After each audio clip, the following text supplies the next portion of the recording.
আচ্ছা, কারা কারা এরকম আছো বলো তো, যে এই গরমে বিকাল হলেই মনে হয় যে বাইরে একটু বেরিয়ে আসি, ঘুরতে যাই? আমার তো খুব মনে হয়। আর এই দেখো, আমার সাথে কিন্তু আমার চাঙ্গু পাঙ্গুগুলোও চলে এসছে। এদেরকে আমি এত ভালোবাসা, যেখানে যাব এরা কিন্তু ঠিক পিছু পিছু চলে আসবে। একটা ভালো বন্ধু পেয়ে গেছে। যাই হলো, তো welcome to my mini series. আর এইদিকে আমার বর আমার পিছু পিছু ঠিক চলে এসছে। যাই হোক, আমরা যাচ্ছিলাম বাগান বাড়ির দিকে আমাদের। আর কারণ বিকালবেলা কোথায় যাব, তো ভাবলাম চলো একটু বাগান বাড়ির দিকে ঘুরে আসি, অনেকক্ষণ যাওয়া হয়নি।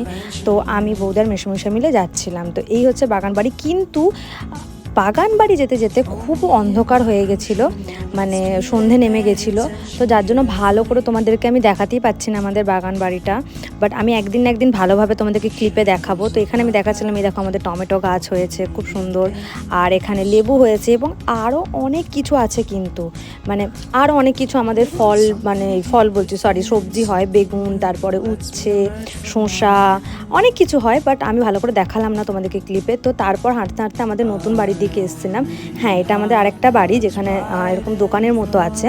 তো তোমরা সব জানতে পারবে ধীরে ধীরে। আমি হয়তো তোমাদেরকে ডিটেলস পরে কখনো দেবো, আমার বাগান বাড়ি ক্লিপও তোমাদেরকে দেখাবো কখনো ভালো করে ঘুরিয়ে। আমাদের বাগান বাড়িটাও খুব সুন্দর।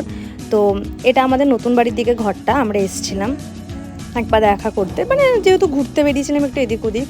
তো এইদিকে না আমি যে গিফটের অনেক চাদর পড়েছিল, তো আমি সেখান থেকে চাদর বাঁচছিলাম, যে বাড়িতে একটা নিয়ে যাব সুতির চাদর, মানে যাতে গরম না করে সেরকম চাদর দেখছিলাম গিফটের থেকে, যাতে মানে পাততে পারি বিছানায় আর কি। তো সেটাই বৌদিকে দেখাচ্ছিলাম যে কোনটা ভালো হতে পারে, তুমি প্লিজ সাজেস্ট করে দাও। তো এইদিকে খুঁজতে খুঁজতে একটা দারুণ জিনিস পেয়েছি। এটা বোধহয় আমি ক্লিপে দেখায়ও নি, এটা শুভম আমাকে আমার রিসেপশনেতে দারুণ গিফট দিয়েছিল ওর হাতে এঁকে। এটা আমি দেখায়ও নি বোধহয় কোনো ভিডিওতে। তো এটা আমার দারুণ পছন্দের হয়েছিল কিন্তু এটা। আর এই সব করতে করতেই এত সেদিন গরম করছিল, আমি আর লব বেরিয়ে পড়েছিলাম একটু ঘুরু ঘুরু করতে। তো আমি আমার একটা পছন্দের জায়গায় গেছিলাম। এটা হচ্ছে একটা দাদার দোকান। এটা হচ্ছে ওই যে ওভারব্রিজটা আছে না, তার ঠিক একদম সামনেই পড়বে একটা গুরুদুয়ার আছে, তার অপোজিটে পড়ে। তো ওই দাদার দারুণ মকটেল বানায়। আমি দাদার কাছে আগেও খেয়েছি, নার্স কোয়ার্টারে দাদাটা বসতো, বাট তারপর তো তোমরা জানো ওখানে সব ভেঙে দিয়েছে, তো উঠিয়ে দাদা এখন এখানে দোকানটা করেছে।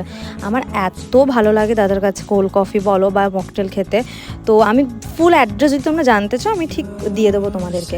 আর দেন আমার আরও পছন্দের আরেকটা জায়গায় মোমো খেতে চলে গেছিলাম, ফুটপাথ মোমোতে, খাগড়াগড়ের ওই দিকটায় পড়ে, গোলাপবাগ বলো আই থিঙ্ক। তো দেন তারপরে জাহিরদের সাথে তো দেখা করে অনেক আড্ডা গল্প আমরা দিয়েছিলাম। তো ওকে ওখান থেকে টাটা বাই বাই করে আমরা বাড়ি থেকে চলে এসেছিলাম। তো জাহিরদের সাথে গল্প আড্ডা মেরে কিন্তু আমার দারুণ সেদিন মজা লেগেছে, দারুণ জমিয়েছি গল্পটা।